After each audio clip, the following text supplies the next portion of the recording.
Friends, এই দেখো আমি আজকে কি বানাবো, কাঁঠাল চিংড়ি। দেখো কাঁঠালগুলো কাটা আছে, এখানে আমি আলু কেটে নিয়েছি, আর এখানে দেখো চিংড়ি মাছ, দেখো চিংড়ি মাছ।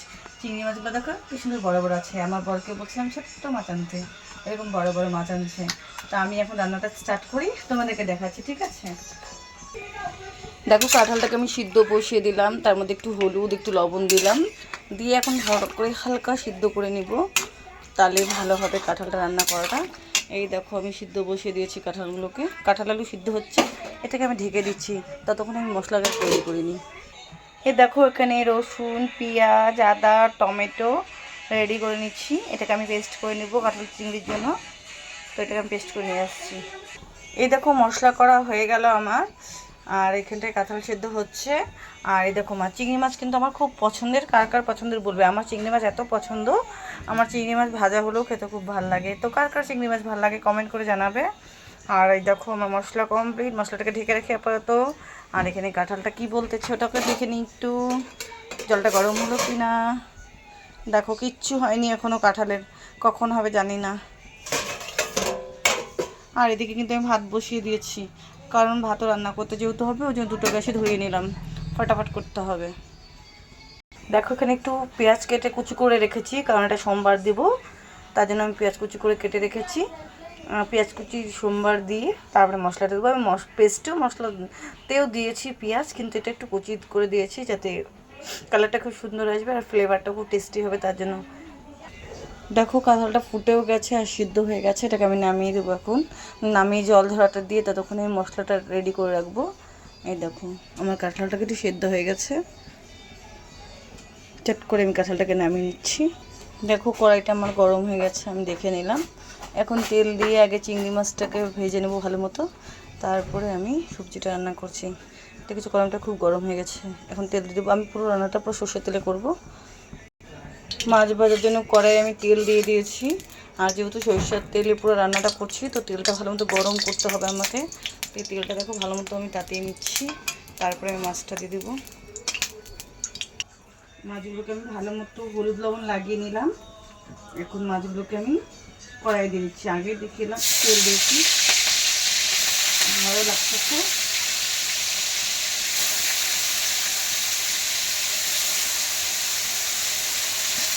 মাছগুলো দেওয়া হয়ে গেল,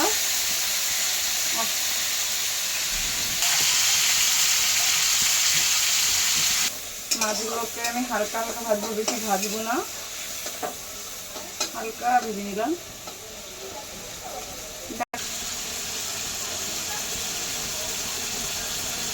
পেঁয়াজ কুচিগুলোকে আমি দিয়ে দিচ্ছি অল্প অল্প করে,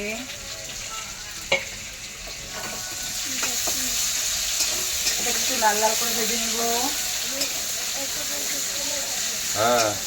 রান্না করতে করতে ফুটি পেয়ে গেলাম গিফট, তার সাথে ফুটিটাও খেয়ে নিতে হবে।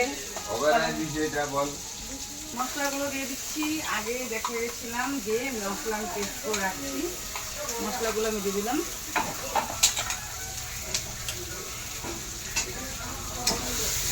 মশলাটা ভালো করে ভেজে নিই।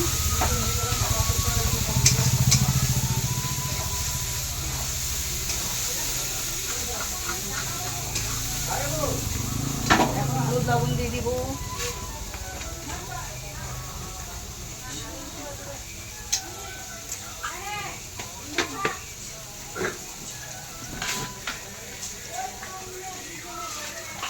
লবণ হলুদ অল্প দিচ্ছি, যেহেতু কাঁঠাল সেদ্ধ করার সময় আমি লবণ হলুদ দিয়ে দিচ্ছি অলরেডি, তার জন্য অল্প পরিমাণে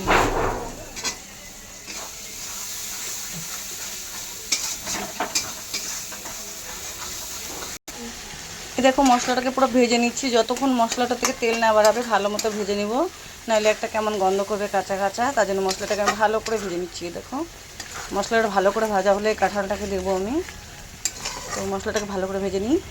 আমি কাঁঠাল আলুগুলো দিয়ে দিয়েছি দেখো মশলার মধ্যে, এটা একটু কষা কষা হলে একটু জল দেবো হালকা পরিমাণে, যাতে আলুটা সিদ্ধ হয়ে যায়। আগে থেকে ভাপিয়ে নিচ্ছি, বেশি জল দিতে হবে না। আর তারপর চিংড়ি মাছগুলো দিয়ে দিব, তারপর তো আমার ফেভারিট গরম মশলা আছেই, শাহি গরম মশলা, সেটা দিয়ে দিব, তাহলে আমার কাঁঠালের তরকারি কমপ্লিট হয়ে যাবে। আচ্ছা তোমরা কমেন্ট করে বলবে কার কার ভালো লাগে কাঁঠাল চিংড়ি খেতে, যদি ভালো লাগে একটু কমেন্ট করবে।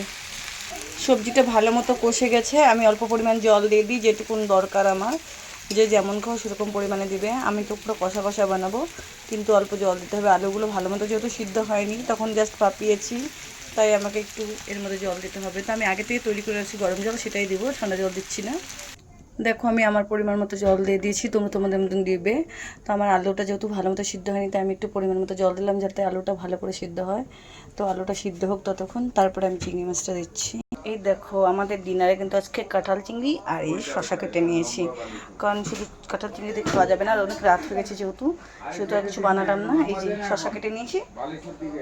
দেখো সবজিটা আমার ফুটে গেছে, আলুগুলোও সিদ্ধ হয়ে গেছে, কাঁঠালগুলো তো আগেই ভাপিয়েছি, আলুগুলোও ভাপিয়েছিলাম, তবু আলু তো সিদ্ধ হয়নি ভালো মতো, এখন হয়ে গেছে। আমি চিংড়ি মাছটা দিয়ে দিচ্ছি।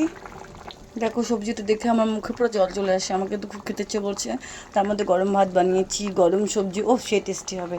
তোমাদের কার কার ভালো লাগে কাঁঠাল চিংড়ি খেতে বলতে ভুলবে না কিন্তু। হ্যাঁ, আমি যেন বারবার বলছি, আমার কিন্তু খুব ভালো লাগে কাঁঠাল চিংড়ি খেতে। তো তোমাদের কেমন লাগে তা সেটাও কমেন্ট করবে, বলবে আমাকে, খুব ভালো লাগবে বললে পরে। এই দেখো আমার ফেভারিট মশলা, ফ্রাই গরম মশলা, আমি এটা ইউজ করি, এমনি গরম মশলা পেস্ট করি না, আমাকে এটা খুব ভালো লাগে যেহেতু আমি এই মশলাটা ইউজ করি। আশা করি অনেকেই এই মশলাটা ইউজ করো, কিন্তু আমি খুবই ইউজ করি, আমার খুব ভালো লাগে তাই।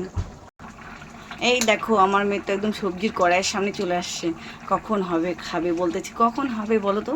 ও চিংড়ি মাছ দিয়ে কাঁঠাল বলে খুব ভালো লাগে, তার জন্য দেখো কেমন করে ছোচ্ছার মতো দাঁড়াচ্ছে, দেখো মনে হচ্ছে কড়াই থেকে তুলে তুলে খাও। ওই দেখো কি বলছে, দারুণ। এই দেখো আমার সবজি কমপ্লিট, আমি হালকা গুঁড়ো মশলাটা দিয়ে দিই, সেন্টটা খুব সুন্দর হবে, ফ্লেভারটা টেস্টি হবে। আর হচ্ছে অল্প দিব, বেশি দিব না। দেখো আমার সবজিটা কমপ্লিট, আমি বেশি ঝোলও রাখিনি, মাখা মাখাই বানাচ্ছি, যেহেতু আলুটা সিদ্ধ হয়ে গেছে, এটাকে নামিয়ে দেবো এখন। তো তোমরা কমেন্ট করতে একদম ভুলো না যে কার কার ভালো লাগলো, কার ভালো লাগলো না। ভালো না লাগলেও বলতে পারো, আর ভালো লাগলেও বলো। এই দেখো আমার সবজি কিন্তু কমপ্লিট হয়ে গেছে। তো কেউ খাবে কাঁঠাল চিংড়ি, যদি খাও কমেন্ট করে বলবে, আর প্লিজ একটা লাইক করবে। যদি আমার ভিডিও ভালো লাগে লাইক কমেন্ট অবশ্যই করবে, ঠিক আছে। এই দেখো আমার সবজিটা পুরো কমপ্লিট করে বেড়ে নিয়েছি। এই দেখো আমার কাঁঠাল চিংড়ি কমপ্লিট, কার কার ভালো লাগলো লাইক করে দিও, আর যদি কেউ খাও তাহলে আমার বাড়ি চলে এসো। Tata, bye. আমার সবজি ভালো লাগলে লাইক কমেন্ট প্লিজ।